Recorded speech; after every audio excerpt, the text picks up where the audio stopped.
Bonjour les amis, bienvenue dans notre premier cours. Aujourd'hui, on va voir Introduction à HTML et au site web. L'objectif de ce cours, c'est de comprendre les bases de ce qui est un site web, la différence entre HTML, CSS et JavaScript, ainsi que la structure d'une page HTML. Qu'est-ce qu'un site web? Un site web, c'est un ensemble de pages reliées entre elles et accessibles via Internet. Ces pages contiennent divers types d'informations. Il peut y avoir des textes, des images, des vidéos, des formules qui sont organisées pour fournir une expérience à l'utilisateur. Et quel est le fondement de base d'un site web? Chaque page web est construite avec du HTML. HTML, Hypertext Markup Language, qui décrit la structure d'une page. Pour rendre un site interactif et visuel attrayant, on utilise souvent du CSS, Cascading Style Sheet pour le style, et JavaScript pour ajouter des fonctionnalités dynamiques. On distingue deux types de sites qui sont les sites web statiques et les sites web dynamiques. On va voir les sites web statiques. Un site web statique est un site où chaque page est un fichier HTML indépendant. Il n'y a pas d'interaction directe avec une base de données ou des scripts dynamiques. Ce type de site est souvent utilisé pour des pages d'information simples, tandis qu'un site dynamique, les pages peuvent changer en fonction des actions des utilisateurs ou des données provenant d'une base de données. Ce type de site est souvent réalisé avec des langages côté serveur comme PHP ou bien Node.js et inclut du JavaScript pour l'interactivité. HTML, CSS et JavaScript, quelle est la différence? Eh oui, il y a des différences. Pour comprendre comment construire un site web, il est important de distinguer ces trois technologies clés, HTML, CSS et aussi JavaScript. Le HTML, c'est un langage de balisage utilisé pour structurer et organiser le contenu des pages web. Il est constitué de balises qui encadrent les différents éléments de la page, comme les titres, les paragraphes, les images, les listes et plus encore. Le CSS permet de styliser les pages HTML. Cela inclut la modification des couleurs, des polices, de la taille et de la disposition des éléments. Sans CSS, une page web serait simplement une série d'éléments de texte brut, sans aucune mise en forme. Donc, on peut dire que le HTML c'est pour constituer des balises et créer des éléments, c'est-à-dire des titres, des paragraphes, images, listes, etc. Mais le CSS c'est pour le styliser, c'est-à-dire mettre en forme. JavaScript, c'est un langage de programmation qui permet d'ajouter de l'interactivité à une page web. Il est utilisé pour manipuler le contenu, générer des éléments comme un clic ou la soumission d'un formulaire et modifier le comportement des éléments en temps réel. Exemple d'une page avec les trois technologies. Avec HTML, on peut créer un formulaire. CSS rend le formulaire visiblement attrayant. JavaScript vérifie si l'utilisateur a rempli correctement le formulaire avant de l'envoyer. Donc, pour continuer avec ce cours, nous avons besoin des navigateurs. Comment fonctionne un navigateur? Les navigateurs comme Google Chrome, Firefox et Safari sont des logiciels permettant aux utilisateurs d'afficher et interagir avec les pages web. Processus de rendu des pages. Premièrement, il faut saisir un URL dans la barre d'adresse du navigateur. Le navigateur envoie une requête au serveur web pour obtenir le fichier HTML associé à l'URL. Le serveur renvoie les fichiers HTML et éventuellement CSS et JavaScript. Le navigateur interprète le code HTML puis applique les styles CSS et exécute les scripts JavaScript. Important, le navigateur affiche toujours du HTML même s'il utilise CSS pour les styles et JavaScript pour l'interactivité. Structure d'une page HTML. Une page HTML suit une structure bien définie, avec des éléments et des balises spécifiques. Voici les éléments essentiels que l'on retrouve dans toute page HTML. La déclaration de doctype avec ce syntaxe doctype HTML pour définir que le document est du HTML5. C'est la toute première ligne dans un document HTML. Les balises HTML, head et body. La balise HTML englobe tout le contenu de la page. Tout ce qui se trouve entre les balises HTML ouvrantes et HTML fermantes est considéré comme faisant partie de la page HTML. La balise head contient des métadonnées, c'est-à-dire les informations sur la page, comme le titre, les liens vers les fichiers CSS ou JavaScript et les informations pour les moteurs de recherche. Exemple, Body contient tout le contenu visible de la page, comme les titres, paragraphes, images, etc. C'est ce que l'utilisateur voit et interagit avec sur le navigateur. Exemple d'une page HTML complète. Voici un exemple simple de page HTML avec une structure de base.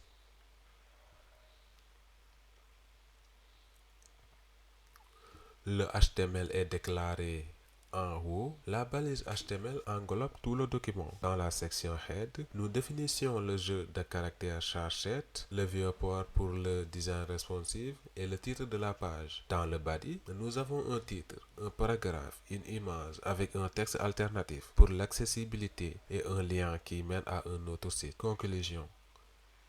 Vous avez appris la base de ce qu'est un site web, la différence entre HTML, CSS et JavaScript et comment un navigateur rend une page web.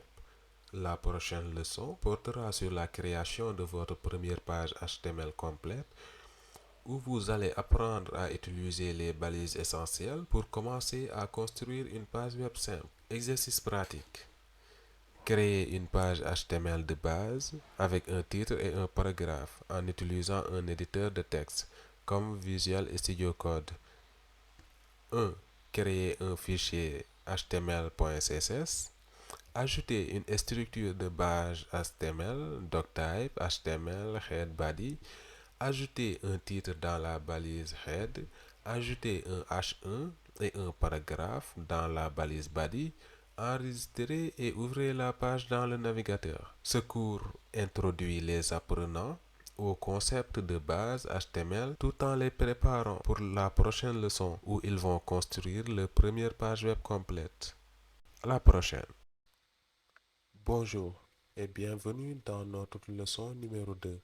Dans cette cours, on va apprendre ensemble à utiliser les titres, les paragraphes et à insérer des images dans une page HTML.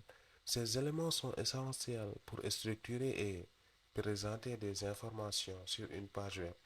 Dans un premier temps, on va créer un dossier, apprendre HTML,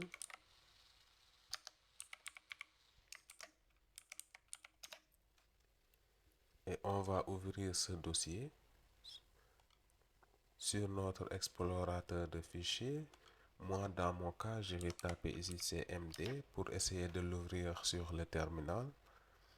Ensuite, je tape code espace point pour l'ouvrir sur mon éditeur préféré qui est Visual Studio Code. Dans un premier temps, on va créer le fichier HTML, créer index.html.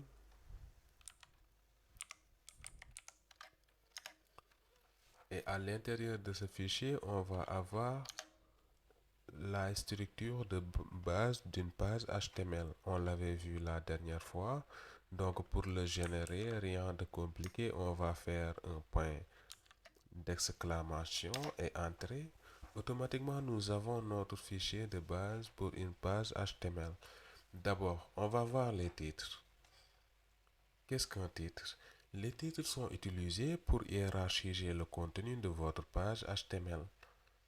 Et HTML propose 6 niveaux de titres, allant de H1, qui est le plus important, à H6, qui est le moins important. Donc, premièrement, nous allons ouvrir cette page directement sur notre navigateur.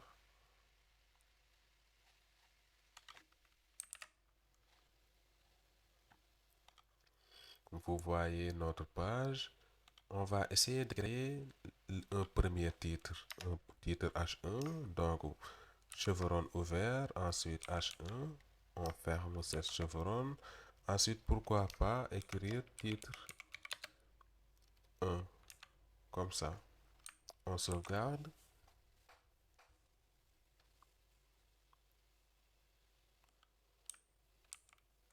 Et automatiquement, nous avons titre 1. On va essayer de créer notre deuxième titre. Donc, on va créer notre deuxième titre avec, pourquoi pas, H2. Titre 2. On va encore sauvegarder.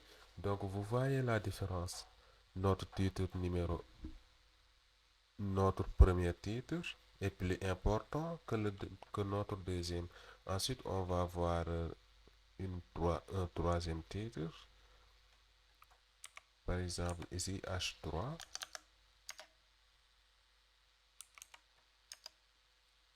titre 3. Et vous voyez, ainsi de suite, nous pouvons créer aussi un H4 avec titre 4, H5,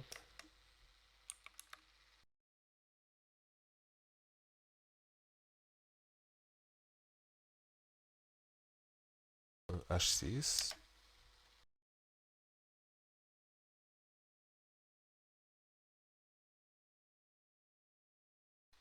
Et on va prendre un exemple concret. Dans cet exemple, H1 est utilisé pour le titre principal de la page et H2 et H3 sont utilisés pour des sous-titres des différentes sections.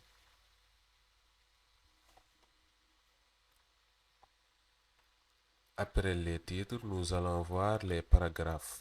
Donc, on va créer un commentaire ici pour écrire les paragraphes. Donc, qu'est-ce qu'un commentaire? Les commentaires nous permettent de documenter notre page web. Et il faut savoir que les lignes en commentaire ne sont pas exécutées par le programme. Donc ici, nous avons les commentaires. Donc voilà. Non, c'était pas les commentaires, mais plutôt c'était les paragraphes. Donc, qu'est-ce qu'un paragraphe?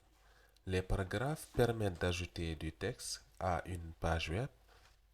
Donc, chaque paragraphe est délimité par la balise P. C'est l'une des balises les plus utilisées en HTML. Donc ici, nous allons faire un exemple. Par exemple, ici, on a la balise P, la balise ouvrante est là et la balise fermante est là. Et à l'intérieur de ce P, je vais écrire je suis un paragraphe.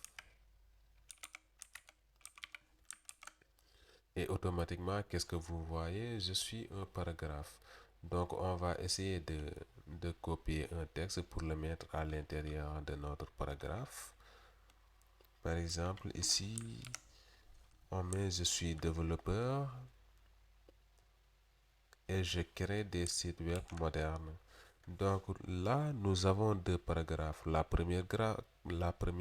Notre premier paragraphe, c'est je suis développeur web et je crée des sites web modernes et interactifs.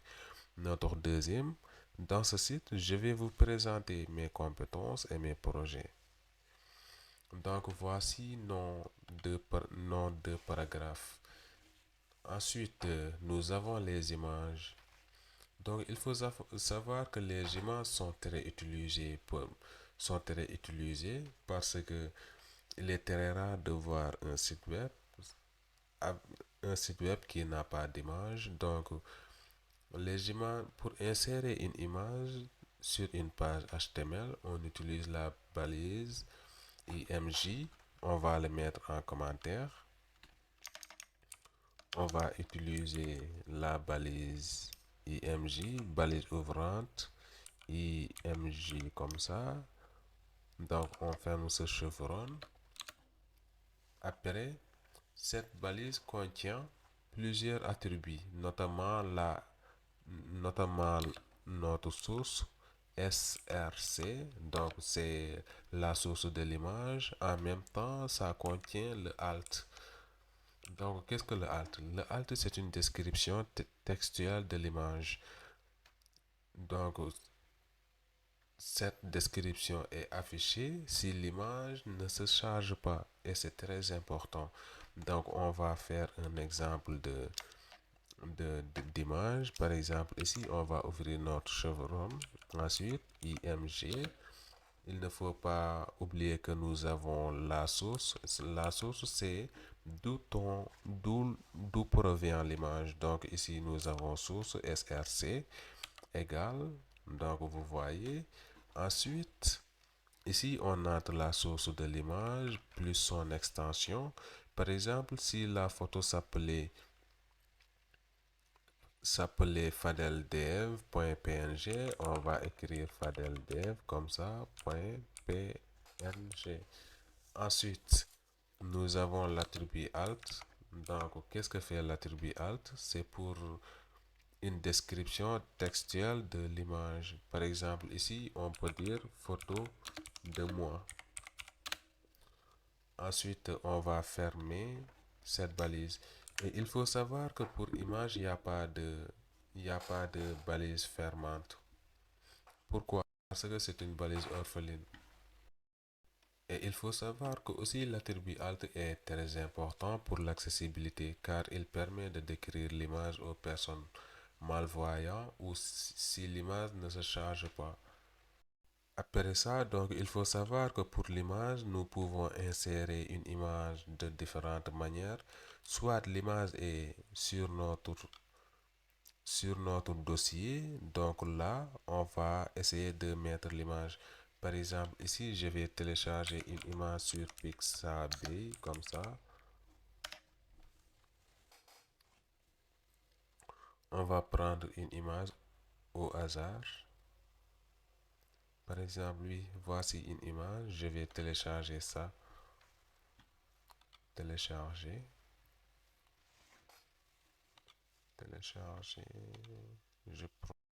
Si notre image est à l'intérieur de notre dossier, vous voyez oiseau.jpg. Donc l'extension de cette image c'est du JPEG.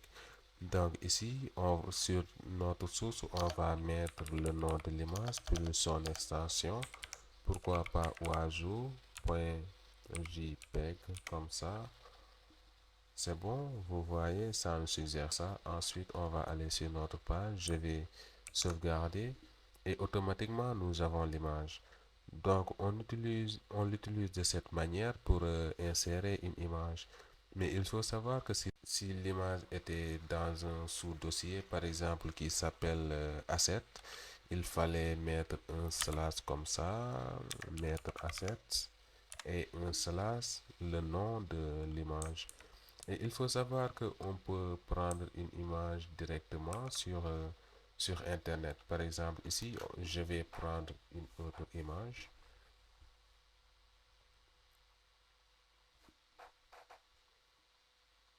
Pourquoi pas cette image-là? Jeune méditation. Donc, pour prendre une image directement, donc cette image, je pense que c'est payant. Donc, on va prendre un autre. On va prendre ça. Oui. Donc, pour prendre une image directement sur Internet, on clique droit sur l'image. Ensuite, on va copier le lien de l'image, copie image link comme ça. Et ensuite, on va le coller sur le source, sur la source. Donc, on le colle ici. Et automatiquement, ça nous donne l'URL du site où on a pris l'image plus son extension JPEG. Ensuite, on va sauvegarder. Et automatiquement, qu'est-ce qu'on a? On a l'image ici. On a déjà créé une page web avec les éléments qu'on a vus. Premièrement, qu'est-ce qu'on a fait? Bienvenue sur mon site à propos de moi, mes projets. Ensuite, voici notre paragraphe et voici une image. Pour l'exercice pratique, objectif, créer une page web simple avec un titre, deux paragraphes et une image. Étape, créer un fichier HTML. Ajouter un titre principal avec H1, un paragraphe P pour présenter votre site et une image avec IMG, avec la balise IMG. Ouvrez ce fichier dans votre navigateur pour voir le résultat.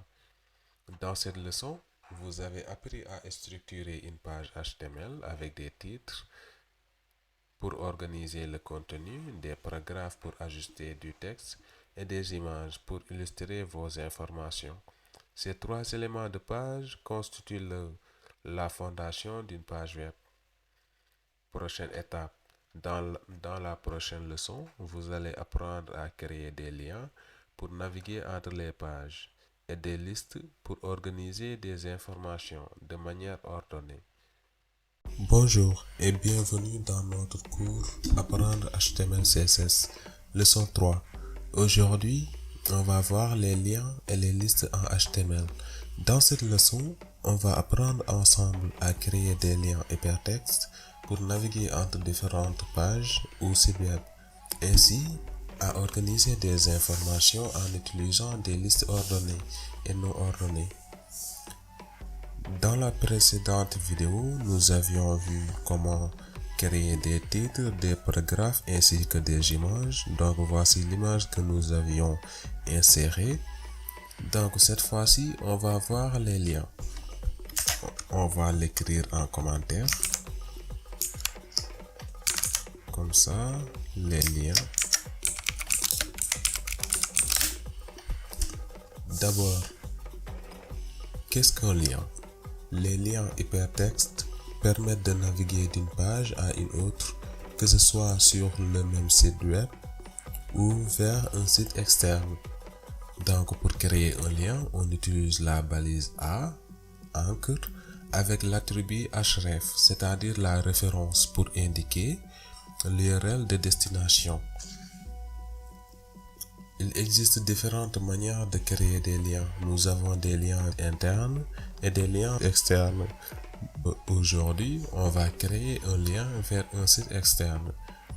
Pour créer un lien qui redirige vers un autre site, on place l'adresse du site dans l'attribut href. Donc, premièrement, pour créer du lien, on va ouvrir notre chevron comme ça. Ensuite, A. Ensuite, on va mettre l'anchor, c'est-à-dire la référence qui est le href. Donc, href comme ça. Et ce href doit être à l'URL du site en question. Par exemple, ici, nous avions ouvert dernièrement le site de Pixabay. Si nous voulons rediriger notre lien vers Pixabay, nous allons copier l'adresse URL ici. Je fais clic droit, copie. Ensuite, on va le coller ici sur la référence comme adresse de destination. Ensuite, on va fermer notre chevron comme ça. Et à l'intérieur ici, c'est-à-dire entre ces deux chevrons, on peut mettre le lien pour indiquer l'utilisateur. Comme ici, nous pouvons faire visiter Pixabay comme ça. On sauvegarde et automatiquement qu'est-ce qu'on a? Visiter Pixabay. Et si on clique sur ce visiter Pixabay, qu'est-ce que nous avons? Automatiquement ça charge et automatiquement ça nous donne le site de Pixabay. Si on va l'essayer avec un autre site web, on va prendre Wikipédia par exemple. Wikipédia comme ça. Ici, on va copier le lien de Wikipédia et le mettre sur cette URL. Donc, on va créer un nouveau URL comme ça. On met le lien de Wikipédia et ici, on va écrire visiter Wikipédia. Comme ça. Donc ici je vais mettre un BR pour que ça soit à la ligne. C'est bon, donc ici visiter Wiki et si on clique, automatiquement on atterrit sur Wikipédia. Dans cet exemple, l'utilisateur clique sur visiter Wikipédia, il sera redirigé sur Wikipédia. On va mettre en commentaire les listes. Il faut savoir que les listes sont très utiles pour organiser des informations sous forme d'éléments numérotés ou à puces. HTML propose deux types de listes. Les listes ordonnées, c'est-à-dire les listes qui sont numérotées de 1 à l'infini, et les listes non ordonnées, c'est-à-dire les listes à puces. Donc, premièrement, on va voir les listes à puces, c'est-à-dire les listes non ordonnées. Donc, on va le mettre en commentaire. Les listes non ordonnées, parenthèse, liste à puces. Donc les listes non ordonnées sont créées avec la balise UL. À chaque élément de la liste est délimité par LI. Donc premièrement, on va créer un UL comme ça. UL. On va fermer notre UL et à l'intérieur de ce UL, donc on va retourner sur notre page ici. À l'intérieur de ce UL, nous avons les listes. Par exemple, ici, on peut faire nos matières préférées. Pourquoi pas LI? Comme ça, maths, comme mathématiques.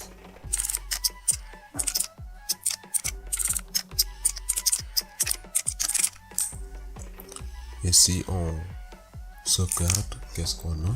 Automatiquement, nous avons une liste comme ça. Vous voyez maths, SVT, anglais. Donc après, on va voir les listes ordonnées. Donc on va le mettre en commentaire. On va le mettre en commentaire, les listes ordonnées.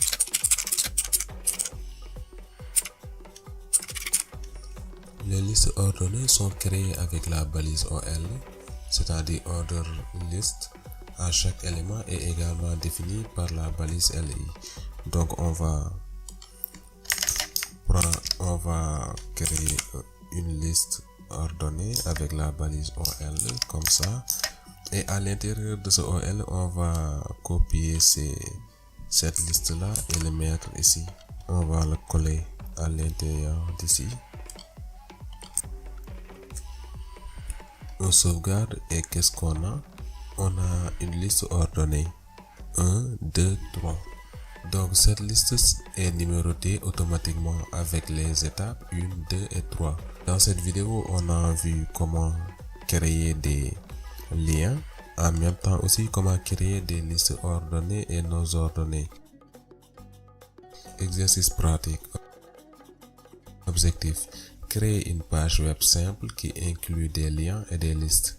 Créer un fichier lien et liste.html. Ajouter plusieurs liens vers un site externe. Créer une liste non ordonnée avec des éléments que vous aimez. Créer une liste non ordonnée représentant un processus en étapes. Vous savez maintenant comment créer des liens et comment organiser des informations à l'aide de listes. Ces éléments vont vous permettre de rendre vos pages web plus interactives et structurées. Prochaine étape. Dans la prochaine leçon, nous allons découvrir comment styliser vos pages web en CSS, qui est un langage de mise en forme des pages web. Bonjour et bienvenue dans notre 4e leçon, Introduction à HTML. À l'issue de cette leçon, les apprenants seront capables de comprendre qu'est-ce que c'est que CSS et son importance, inclure CSS dans une page HTML de différentes manières, reconnaître le syntaxe de base d'une règle CSS, comprenant les sélecteurs, les propriétés et les valeurs. Qu'est-ce que CSS et pourquoi l'utiliser? CSS est un langage de style qui permet de contrôler l'apparence visuelle d'un document HTML. Il permet de définir comment les éléments doivent être affichés sur l'écran, sur papier ou dans d'autres médias. Et pourquoi utiliser CSS? Quelle est la différence entre HTML et CSS? HTML, il permet de structurer le contenu d'une page web, comme les titres, les paragraphes, les images, etc. CSS, il s'occupe de la mise en forme de ce contenu, comme les couleurs, les polices et les espacements. Dans un premier temps, nous allons essayer de voir comment inclure du CSS dans un fichier HTML. Premièrement, comme nous l'avions vu dans la balise head, c'est là que nous allons mettre tous nos métadonnées. Par exemple, pour notre dernière leçon, nous avions vu les listes et les liens. Donc, on va ouvrir cette page sur notre navigateur.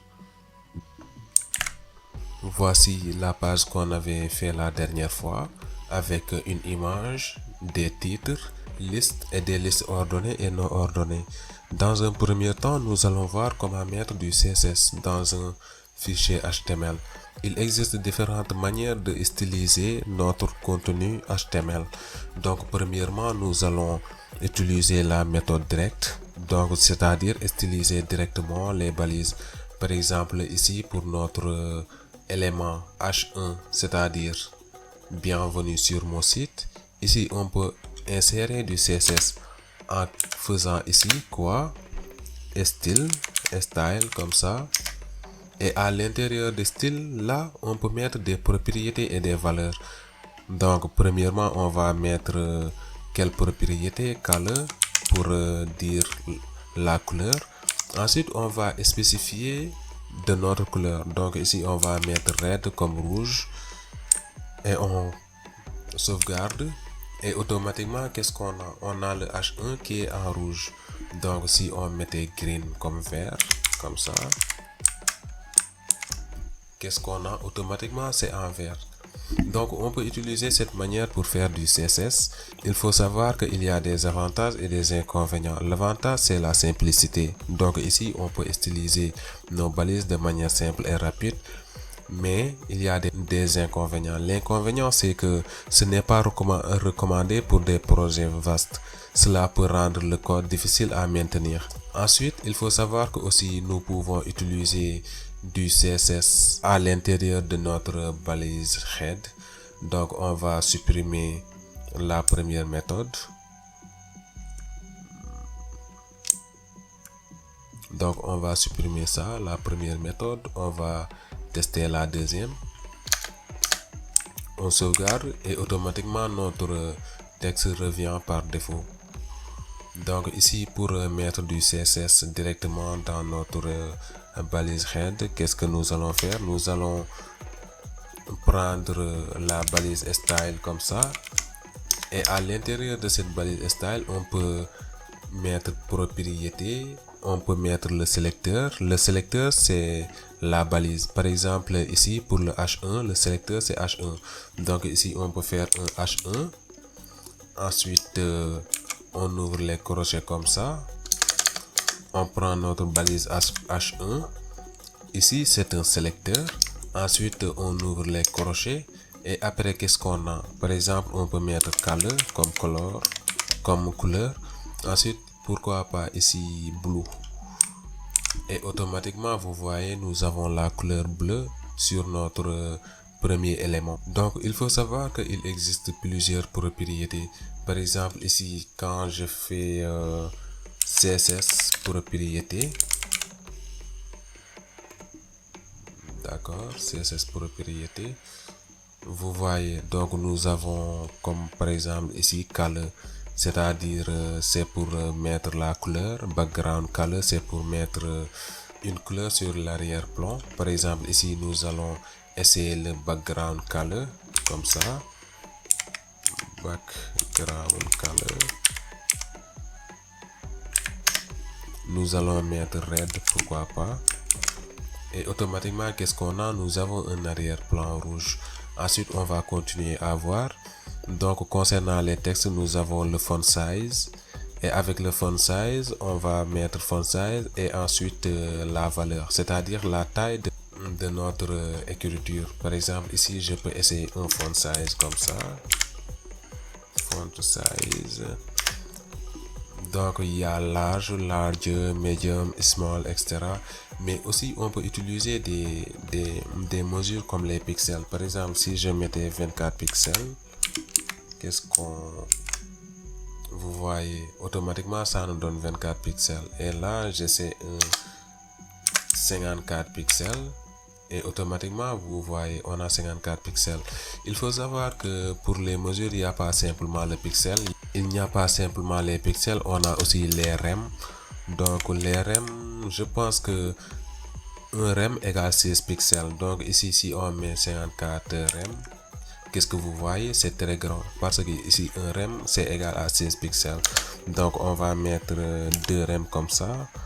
Ça équivaut à 32 pixels, je pense. Et qu'est-ce que vous voyez? On a ça. Ensuite, pour les propriétés, ne vous en faites pas. Il faut simplement aller sur des sites comme W3 School comme ça et vous allez voir vous allez voir les propriétés. Comme par exemple ici nous avons border image, etc. mais ça on va le voir au fil du temps. Donc après ça, donc ça c'est la partie pour mettre du CSS dans un fichier interne. Et il existe aussi une troisième méthode. Cette troisième méthode consiste à créer un fichier à part avec une extension CSS, et comme ça on va linker les deux fichiers. Donc on va éliminer cette deuxième méthode en supprimant la balise style. Comme ça normalement le document revient par défaut comme ça. Ensuite on va essayer de créer un fichier qui s'appelle style.css. En tout cas le fichier peut avoir tout comme nom, mais il faut garder l'extension CSS. Donc on crée un nouveau fichier, pourquoi pas style.css, pour dire que ce fichier c'est un fichier CSS. Donc, et comment faire pour que cette page HTML puisse être linkée avec ce fichier CSS? On va le faire avec un link. Là on va essayer le fichier externe. Donc on a déjà créé notre style.css, et si on prend un sélecteur comme le H1, on essaie de mettre un background color comme ça. Background color, on donne comme valeur red, rouge, et on a sauvegardé. Mais qu'est-ce que vous voyez, ça ne vient pas. Pourquoi? Parce que on doit linker le fichier HTML et le fichier CSS. Et pour le linker, c'est très simple. On va aller dans Head. C'est ici qu'on doit mettre tous les métadonnées. Ensuite, ici, on va ajouter une balise link comme ça.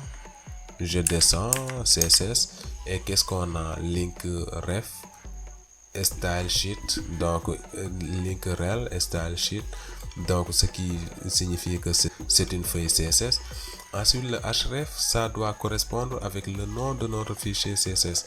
Ici par exemple, si le fichier CSS s'appelait fadel.css, sur le href on allait mettre fadel.css.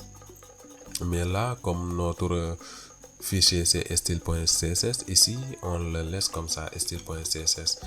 Et comme nous avons déjà écrit un peu de code CSS, on va sauvegarder, et automatiquement nos fichiers sont linkés. Donc on a linké le fichier CSS et le fichier HTML grâce à cette ligne. Ensuite, il faut savoir qu'avec cette méthode, il y a beaucoup d'avantages, parce que ça permet de garder le code HTML propre et facile à maintenir. Et les styles peuvent être utilisés sur plusieurs pages. Par exemple, pour une page CSS, on peut le linker avec différentes pages HTML. Et ça fait partie des avantages. Ensuite, quel est le syntaxe de base d'une règle CSS? Une règle CSS est constituée de trois parties principales. Un sélecteur. Le sélecteur indique quel élément HTML le style va cibler. Par exemple, ici nous avons ciblé le H1. Et qui est là, le H1. Si nous avions ciblé le H2, par exemple ici le H2 c'est à propos de moi, on va essayer de cibler le H2 qui est à propos de moi, et automatiquement le style est appliqué directement à notre élément H2. Donc on a un sélecteur qui est le H2 ici. Ensuite, on a une propriété. La propriété indique quel aspect de l'élément doit être modifié. Exemple, ça peut être couleur, taille, espacement, etc. Ici, qu'est-ce qu'on a choisi? On a choisi la couleur. Par exemple, on a modifié le background de cet élément qui est le H2. Et si nous voulons modifier l'écriture en bleu, donc on va utiliser la propriété color comme couleur. Ensuite, on va mettre du blue. Et automatiquement, qu'est-ce qu'on a? On a la couleur qui est modifiée. Ensuite, la valeur. La valeur, c'est cette couleur blue. Par exemple, pour color, nous avons blue, red, green. Ça dépend en tout cas toutes les couleurs qui existent. Et si c'était font size, la valeur, ça serait des pixels ou bien des rem, etc. Par exemple, ici, je mets un font size de... Non, un font size comme ça. Un font size de... Pourquoi pas... 44 pixels. Vous voyez, ça a modifié. Donc ici le sélecteur c'est le H2, la propriété c'est le font size, et la valeur Ce sont ces 44 pixels. Cette leçon nous a permis de découvrir CSS, son importance pour la mise en forme des pages web et des différentes manières de l'intégrer dans un document HTML. Vous avez également appris la syntaxe de base des règles CSS. La prochaine leçon, on se concentrera sur les sélecteurs avancés et comment appliquer des styles plus complexes. Bonjour et bienvenue dans notre formation HTML-CSS. Dans cette leçon numéro 5, on va voir les attributs ID et classes en HTML. L'objectif de cette leçon, c'est de comprendre la différence entre les attributs ID et classes, savoir comment les utiliser pour structurer et styliser des éléments HTML et connaître les meilleures pratiques. L'attribut ID. L'attribut ID est utilisé pour identifier de manière unique un élément dans le document HTML. Un ID doit être unique dans une page web, ce qui signifie qu'il ne peut être appliqué qu'à un seul élément. L'attribut classe. L'attribut classe permet d'appliquer des styles à plusieurs éléments. Plusieurs éléments peuvent avoir la même classe, ce qui permet d'appliquer le même style à ces éléments. Syntaxe et utilisation. Dans la précédente leçon, nous avions vu la base en CSS, c'est-à-dire comment linker une page HTML et CSS. Ensuite, comment ajouter un sélecteur, puis une propriété et valeur. Et dans cette leçon, on va voir les attributs et ID. Premièrement, on va mettre un commentaire pour spécifier les attributs ID et classe. Premièrement, on va voir l'attribut ID. Pour mettre l'attribut ID, on va le mettre directement dans une balise. Par exemple, ici, avec notre première balise H1, nous pouvons mettre un attribut. Pourquoi pas un ID? Comme ça, ID. Ensuite, égale non ID. Donc, c'est comme ça qu'on utilise un ID. On va mettre ID, non ID. Exemple, ici ID, on peut l'appeler welcome. Et bravo, vous avez créé votre premier ID. Sur le H2, on peut créer un autre ID, mais le nom de cet ID doit être différent avec l'autre, comme dans la définition. Dans une page HTML, un identifiant doit être unique. Donc ici, je vais créer un paragraphe, c'est-à-dire P, et je vais simuler un peu de texte. Pourquoi pas lorem 10 comme ça, pour simuler un peu de texte. Et avec cette P, nous allons créer un identifiant. Et l'identifiant, on va donner comme nom simulation. Simulation, comme ça, simulation. Donc nous avons l'ID simulation. Ensuite, il faut savoir que tous les éléments peuvent avoir des ID. Par exemple, ici, notre ID, on l'a mis dans une balise P. Et là, on avait mis dans une balise H, c'est-à-dire dans une balise H1. Et même sur les images, balise image, on peut mettre un attribut ID. Il suffit simplement d'écrire ID et le nom de l'identifiant. Ensuite, nous allons voir l'attribut classe. Comment créer l'attribut classe? Pour créer l'attribut classe, on va écrire le mot clé classe égale, et à l'intérieur de cet égal, on va écrire le nom de la classe. Comme ça, nom de la classe. Donc, on va mettre en pratique cet exemple. Il faut savoir que une classe peut être appliquée à plusieurs éléments. Par exemple, ici, je peux mettre sur le H2 classe. Et pourquoi pas titre 2. Et il faut savoir que ce classe titre 2, on peut même le mettre avec le H3. Parce qu'une classe est applicable avec plusieurs éléments. Comme ici, classe titre 2. Et quelle est l'utilité des classes et des ID? Les ID et les classes sont très importants et utilisés surtout utilisés pour styliser notre page.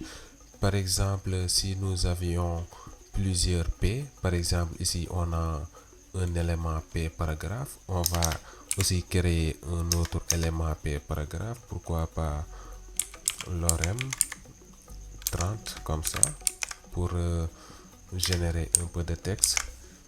Et regardez, nous avons nos deux paragraphes, la première qui est là et notre deuxième paragraphe. Et ici, on va essayer de styliser les paragraphes. Par exemple, ici, si je prends le sélecteur P et ensuite j'applique un background ou bien une couleur, comme par exemple color, pourquoi pas aqua, marine, comme ça. Et automatiquement, nous avons stylisé tous les paragraphes qui sont dans notre page. Donc le premier, deuxième, troisième. Et nous, ce qu'on voulait à la base, c'était simplement de styliser la dernière. Et comment faire pour faire cela? Donc ici, donc on peut créer un attribut, ça dépend si ça doit être unique. Ça doit être un ID, mais si on veut le répéter sur un autre élément, on doit mettre une classe. Donc ici, on va essayer une classe, par exemple classe, et je vais l'appeler par 1, par exemple, par 1. Et pour styliser cette par 1 simplement, qu'est-ce que je vais faire? Sur notre fichier CSS, nous allons mettre par 1, comme ça. Mais si on sauvegarde, on n'a pas le style. Pourquoi? Parce que pour prendre une classe en tant que sélecteur, on va mettre point avec son nom. Par exemple, point par 1. Ensuite, on sauvegarde et automatiquement, vous voyez, ça a changé. Et si on met ce par 1 dans un autre paragraphe, cet paragraphe aussi va changer. Par exemple, ici, on va mettre une même classe, par exemple par 1. Et quand on sauvegarde, automatiquement, vous voyez que le style qu'on a défini ici, nous l'avons sur tous les éléments qui ont la classe par 1. Et il faut savoir que aussi pour sélectionner une classe, on doit mettre point et le nom de cette classe. Et on va essayer ça avec l'attribut ID.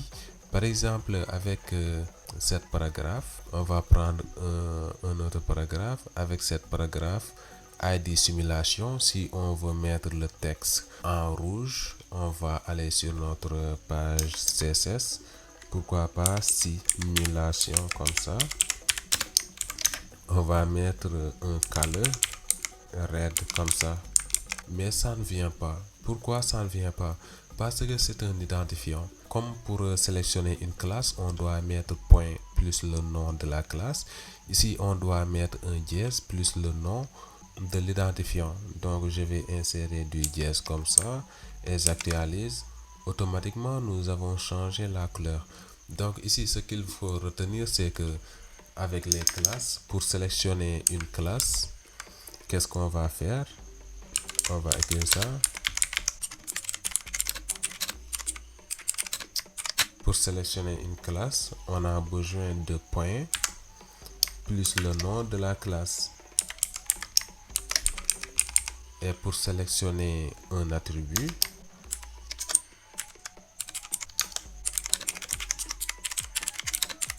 pour sélectionner attribut ID,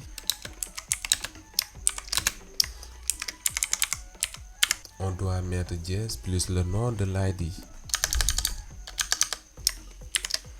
Meilleure pratique, utiliser ID pour les éléments uniques et utiliser classe pour les styles réutilisables.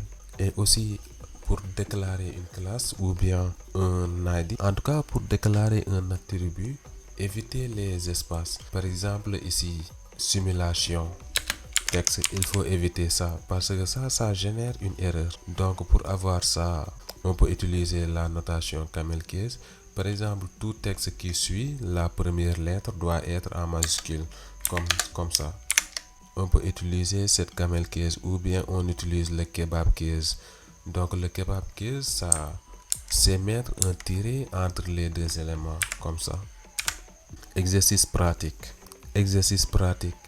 Créer une page HTML qui utilise à la fois des ID et des classes. Styliser les éléments à partir des ID et des classes. Modifier le style de votre page en changeant les couleurs et les polices en utilisant les classes. Ajouter également des éléments supplémentaires et attributs et attribuer leur des ID et des classes. Les attributs ID et classes sont essentiels pour structurer et styliser votre contenu HTML en comprenant comment et quand les utiliser.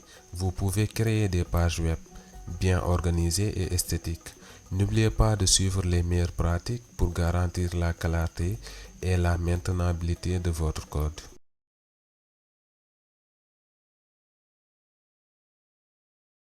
Bonjour et bienvenue dans notre formation HTML CSS. Leçon numéro 5. Aujourd'hui, on va voir les balises div en HTML. Il faut savoir que les balises div sont parmi les éléments les plus utilisés en HTML, surtout pour structurer le contenu et organiser la mise en page des pages web. Dans cette leçon, on va découvrir ensemble comment les utiliser pour créer des sections structurées et comment les styliser pour une mise en page claire et cohérente. L'objectif de cette leçon, c'est de comprendre le rôle de la balise div en HTML, apprendre à structurer une page web en utilisant des balises div, utiliser les attributs classe et ID avec les divs pour une meilleure organisation, styliser les divs avec CSS pour créer des mises en page attrayantes et fonctionnelles. La balise div, c'est un élément de conteneur qui sert principalement à regrouper d'autres éléments. Par exemple, dans les leçons précédentes, nous avions commencé à créer une page web. Premièrement, ici nous avons un H1, H2, H3, tout ça c'était des exemples. Ici, nous avons un paragraphe avec la classe par1, etc. des images. Et il faut savoir que pour créer une page web, on ne superpose pas les éléments de cette manière. Donc, à un moment donné, on est obligé d'utiliser des conteneurs div pour regrouper certains éléments. Il faut savoir que les divs sont couramment utilisés pour organiser le contenu d'une page en différentes sections logiques, facilitant la gestion et le style du contenu. Donc, on va démarrer notre fichier. Moi, je l'ouvre avec l'extension Live Server. Vous voyez, nous avons notre page web. Maintenant, on va supprimer tous les styles qu'on a déjà mis dans cette page style. Donc, on supprime tous les styles. Donc, c'est bon. Ensuite, on va essayer de regrouper plusieurs styles. Par exemple, ici pour notre élément P, avec la classe par1, si on voulait le styliser avec un background, nous allions faire un point par1. On va regarder encore l'élément. Pourquoi point? Parce que c'est une classe. Il faut savoir que pour styliser une classe, on utilise point plus le nom. Et si c'était un ID, on allait utiliser dièse plus le nom. Donc ici, c'est une classe. On doit faire point par 1. Comme ça, ensuite, on va ajouter un background. J'ajoute un background color. Pourquoi pas blue? Et automatiquement, nous avons un background color qui est bleu pour tous ces deux éléments. Pourquoi tous ces deux éléments? Parce que on a stylisé le par 1 et il s'avère que cette classe par 1, on l'a mis sur notre dernier paragraphe en même temps sur notre premier paragraphe. Ici, raison pour laquelle il a stylisé tous ces deux paragraphes. Mais supposons, on doit utiliser un div pour regrouper nos éléments. Supposons avant ce P, nous avons besoin d'un H3 ou bien d'un titre de niveau 3, pourquoi pas titre de notre troisième paragraphe.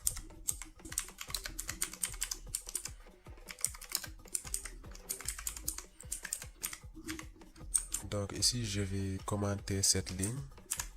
Vous voyez, nous avons notre titre 3, titre de notre paragraphe. Et comment faire pour regrouper ces deux éléments-là, le H3 et le P? Donc pour cela, nous devions créer un div. Donc on crée div avec la notation suivante. Chevron ouvert, div. Ensuite, on ferme. Nous avons la balise fermante. Voici un élément div. Et pour regrouper des éléments dans un conteneur div, il faut mettre ces éléments entre ces deux divs-là. Par exemple, ici, je vais couper le H3 et le mettre à l'intérieur de ce div. Donc ça, on dit qu'on a imbriqué le H3 et le P sur notre div. Donc ici, ce div-là, c'est un élément parent de ces deux éléments-là. Du coup, si on applique un style à ce div, on va l'appliquer à tous ces deux éléments. Par exemple, sur ce div, je vais pointer le div directement en tant que sélecteur. Div. Et on doit changer la couleur du texte. Color. Pourquoi pas rouge? Et automatiquement, qu'est-ce qu'on a? On a notre titre qui est rouge, en même temps notre paragraphe qui est rouge. Et pourtant, ici, on n'a pas indexé le H3 ni notre paragraphe, mais on a seulement indexé le div. Donc ici, le div, c'est l'élément parent. Donc tout style appliqué à ce div va se répercuter sur les éléments enfants ou bien sur les éléments enfants. Donc ici, on peut dire que le div, c'est une classe mère et le H3 et le P, ce sont des classes filles. Donc ici, la balise div regroupe un titre et un paragraphe pour les structurer ensemble. Ensuite, on peut utiliser les divs pour structurer une page web.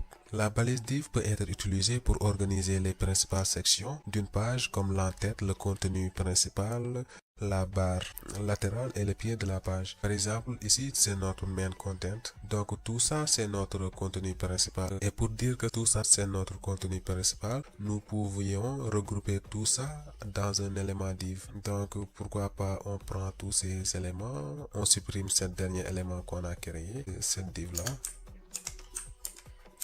On supprime tout ce div.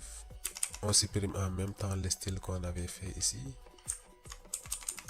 C'est bon. Maintenant, on veut regrouper tous ces éléments pour dire que c'est notre contenu principal. Là, on peut créer un div, un élément div ici. Et ajouter tous ces éléments à l'intérieur de notre div. Donc, voici tous les éléments. On les ajoute à l'intérieur de notre div ici.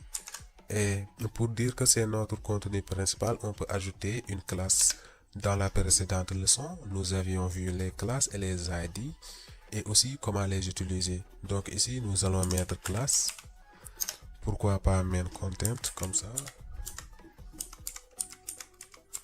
Et automatiquement, quand un autre développeur ouvre notre page, ouvre notre fichier HTML, automatiquement, il saura que ce main content là va regrouper tous les éléments principaux de notre site. Par exemple, si je le ferme ici, vous voyez, le main content contient tous les éléments ici. Et si nous voulons styliser tous ces éléments à la fois, donc on peut prendre directement le main content. Donc ici, il faudra faire point main content parce que c'est une classe. Donc on va faire point.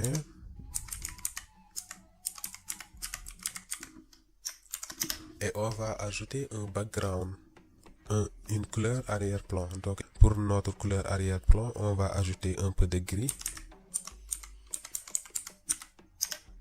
Background color, on peut mettre du gris comme ça.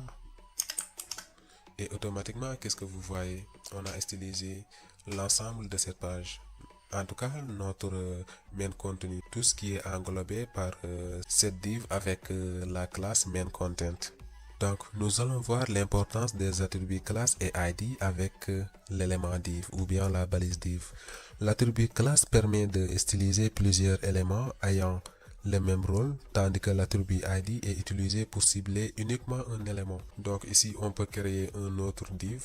Pourquoi pas pour cette P là, on peut supprimer son ID et mettre ce P à l'intérieur d'un élément div. Par exemple, ici, on peut créer un div et le div peut avoir un ID, c'est-à-dire un identifiant.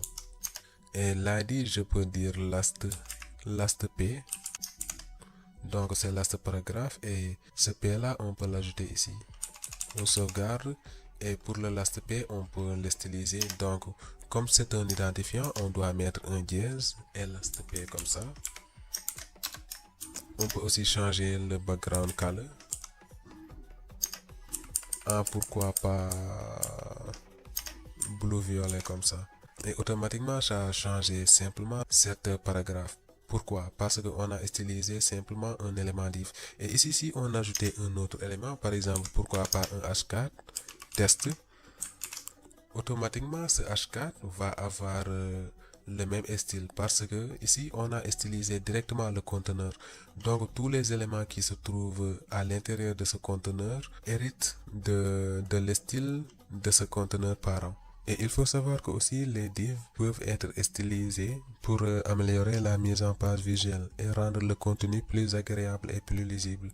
Par exemple, avec les divs, nous pouvons faire beaucoup de choses. Ici, on a regroupé nos éléments avec les divs. Ensuite, je vous donne un exemple. On essaie de créer un card. Donc ici, je change le ID de ce div en mettant card, pourquoi pas.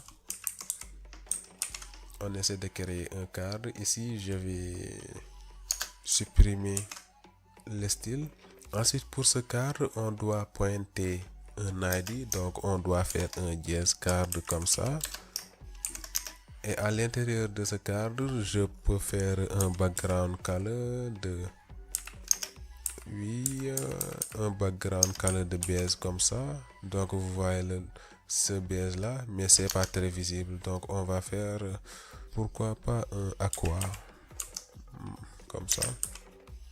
Donc maintenant c'est visible. Ensuite on peut mettre des bordures. Après on verra ses propriétés. Non, on doit mettre un border radius comme ça. Et pourquoi pas du 8 pixels. Donc vous voyez, les bords commencent à être arrondis. Après ça, nous pouvons mettre un padding. Les paddings, ce sont des marges intérieures. Ça aussi, on va le voir. Je mets un padding de 15 pixels. Donc nous avons des marges intérieures de 15 pixels. On fait margin. Les margins, ce sont des marges extérieures. Donc on peut faire des margins, pourquoi pas de 10 pixels. Vous voyez, donc ce sont des marges des espaces extérieurs.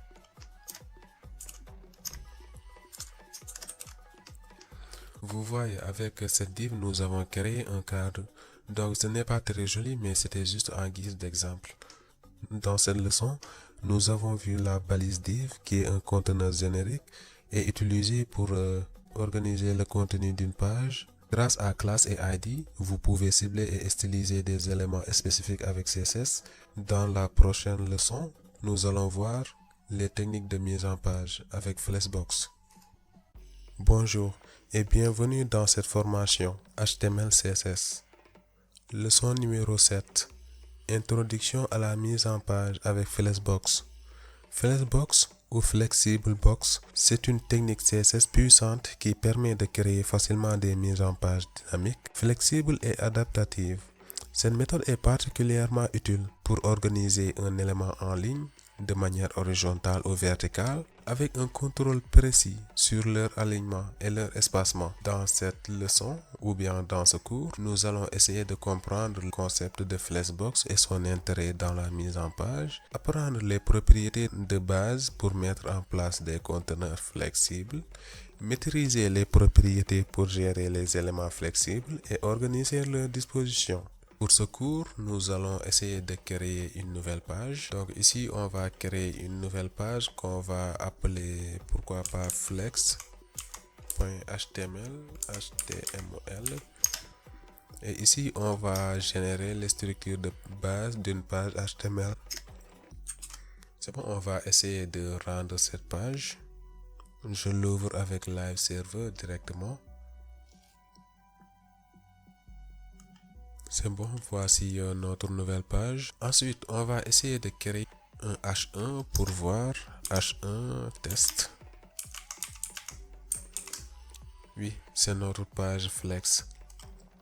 Ensuite, pour commencer avec Flexbox, nous devons définir un conteneur comme étant Flex en appliquant la propriété displayFlex sur un élément parent qui est le conteneur et qui rend tous ses enfants flexibles. Donc dans un premier temps, nous allons créer un élément div. Donc c'est un conteneur div. Ici nous allons créer div. Et à l'intérieur de ce div, nous allons créer une classe pour cibler directement cette classe en l'stylisant. Classe, je vais l'appeler pourquoi pas Flex. Tout simplement, je l'appelle Flex. Ensuite, à l'intérieur, je vais créer un autre élément div et pourquoi pas écrire item 1 comme ça. Et on va copier ça pour avoir plusieurs éléments.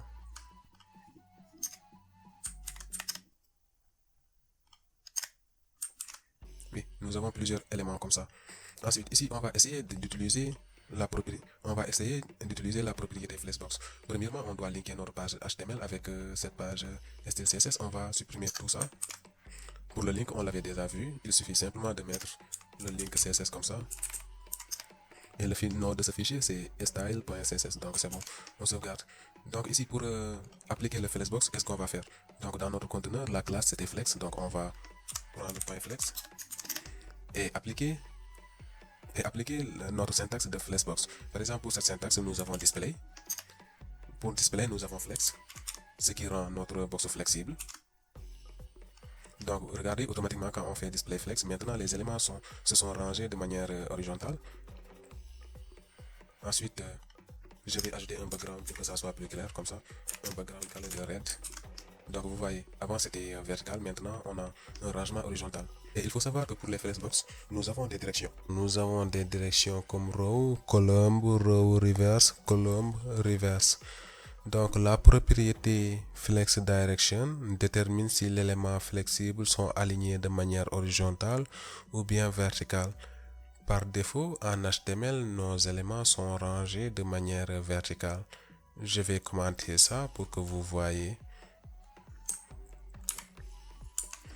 Regardez, avant de mettre la propriété flex, nos éléments étaient horizontaux. Et si on met la propriété flex, automatiquement c'est vertical.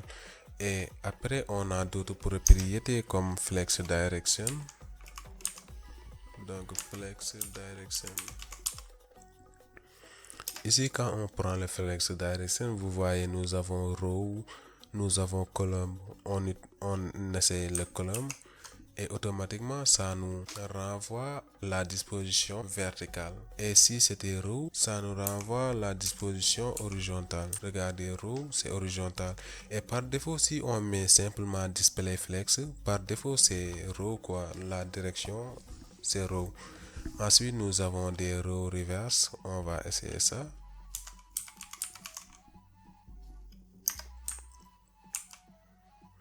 Donc le row reverse, vous voyez, il l'a inversé. C'est toujours de manière horizontale, mais ça a commencé de l'autre côté, c'est-à-dire à la fin de la ligne. Ensuite, pour les alignements, on va mettre row comme ça parce qu'on veut un alignement vertical. Et pour aligner les éléments, nous avons justify content et en même temps align item. Nous allons voir la syntaxe de base de justify content.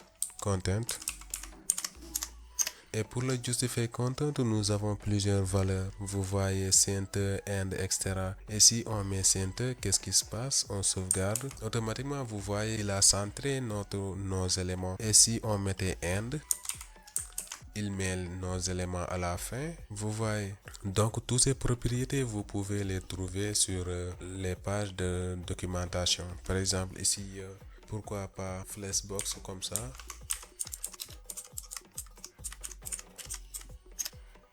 Donc ici, nous avons atterri sur cette page-là, Mozilla, etc.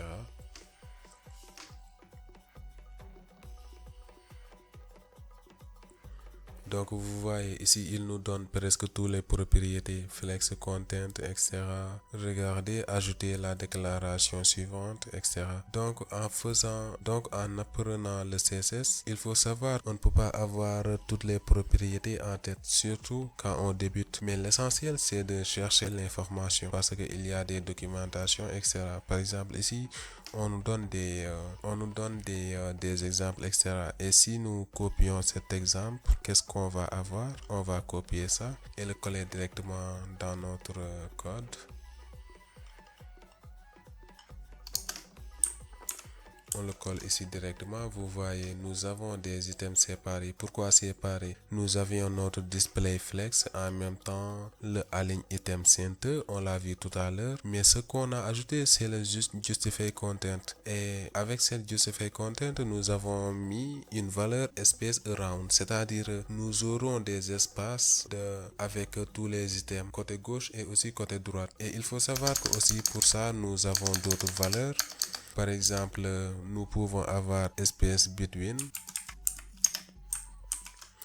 Donc vous voyez, ça remplit toute cette ligne, mais des espaces entre les éléments, space between.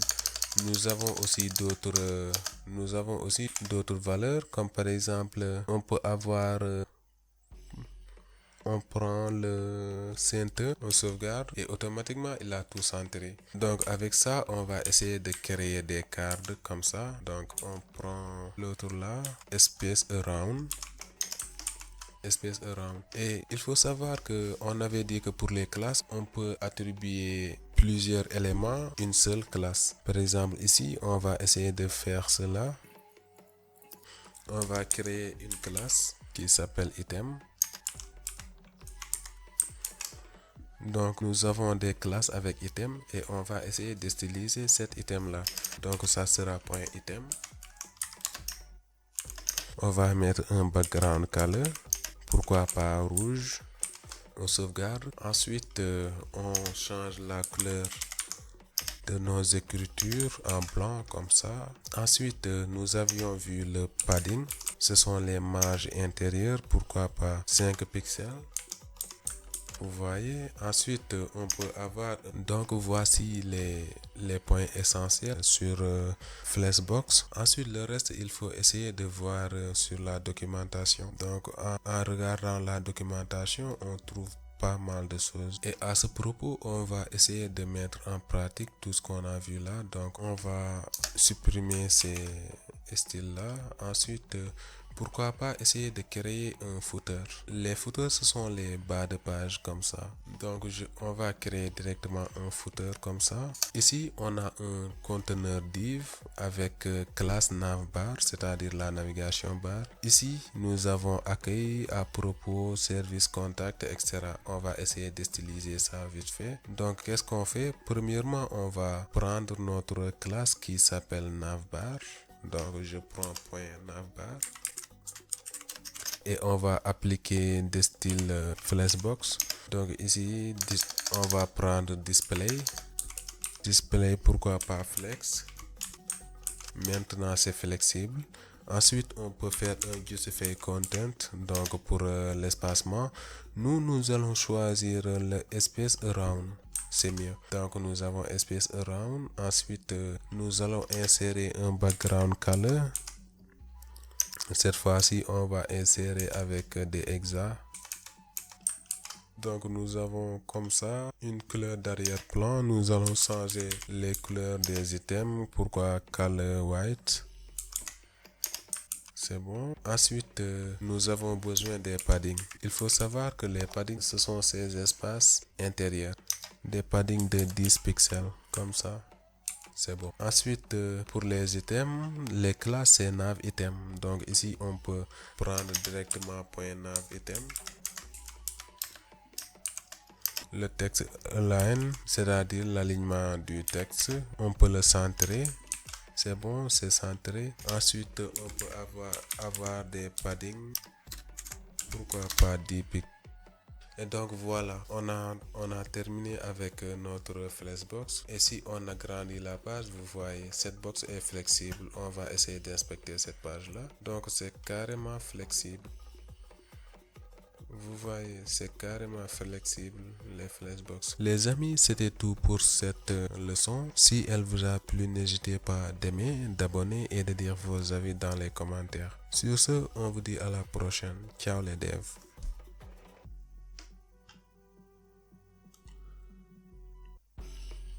Bonjour et bienvenue dans cette formation HTML CSS. Aujourd'hui, dans la leçon numéro 8, on va essayer de voir comment créer un album photo avec Flexbox. Dans la précédente leçon, nous avions vu Flexbox, les pages. Aujourd'hui, on va essayer de créer un album. Dans cette leçon, nous allons utiliser Flexbox pour construire une galerie photo simple et responsive. L'objectif, c'est d'aligner les photos en grille tout en permettant à la galerie de s'adapter facilement à différentes tailles d'écran. Premièrement, nous allons créer un nouveau fichier qui s'appelle pourquoi pas galerie.html. Ensuite, on crée un autre fichier qui s'appelle galerie.css.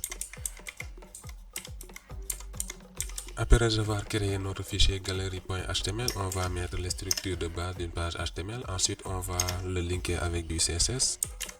On peut prendre la page de CSS qu'on a déjà. Donc, on supprime les styles qui étaient là. C'est bon. Ensuite, pour le H1, je vais pourquoi pas écrire notre album photo, mon album photo.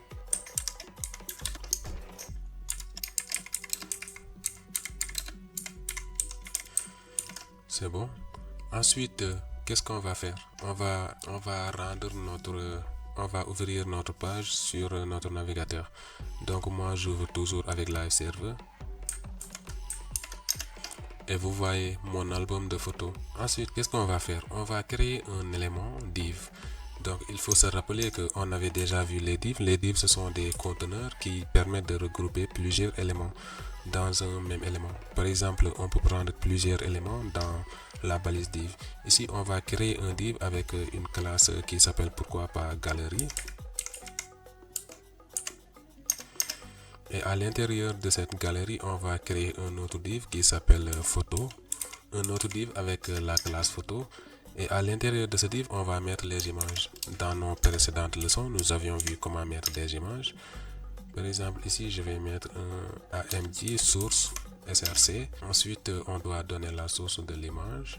La source, pour l'instant, on n'a pas de source. Je mets un dièse, tout simplement. Ensuite, il faut donner le alt. Le alt, c'est la description de l'image. Pourquoi pas photo de moi, comme ça. Photo de moi.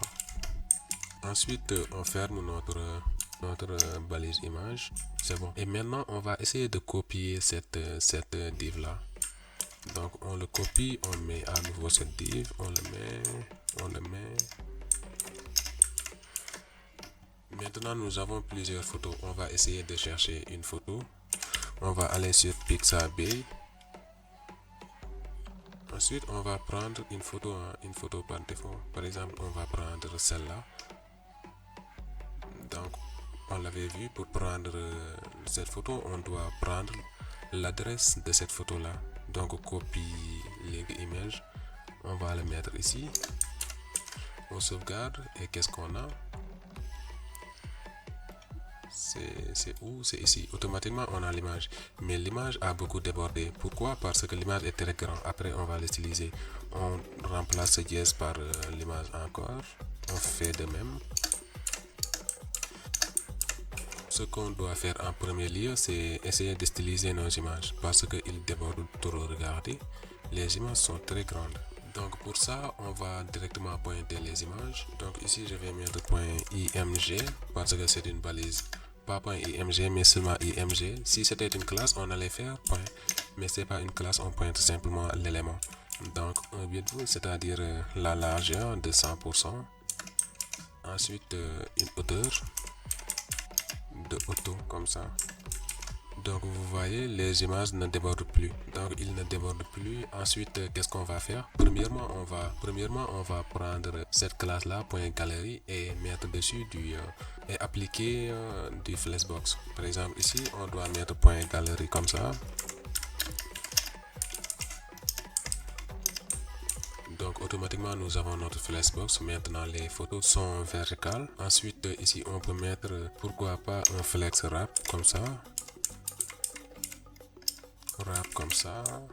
Ensuite on peut mettre un gap.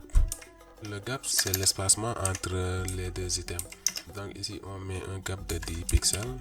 Oui, vous voyez, ça augmente l'espacement. Ensuite on met un max width, c'est-à-dire une largeur maximale pour l'élément div de 1200 pixels. Ensuite pour la disposition, on peut mettre un justify content et on centre les éléments. Ensuite on regarde ces classes là photo, donc on va les cibler point photo. Et pour les photos, donc je vais essayer d'écrire ça, après on va expliquer.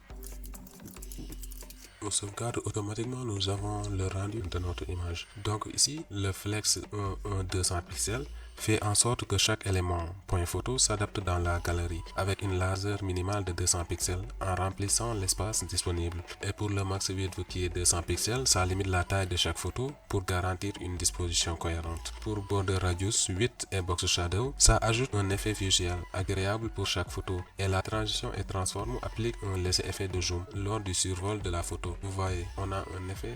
Ensuite, on va essayer un petit effet de zoom.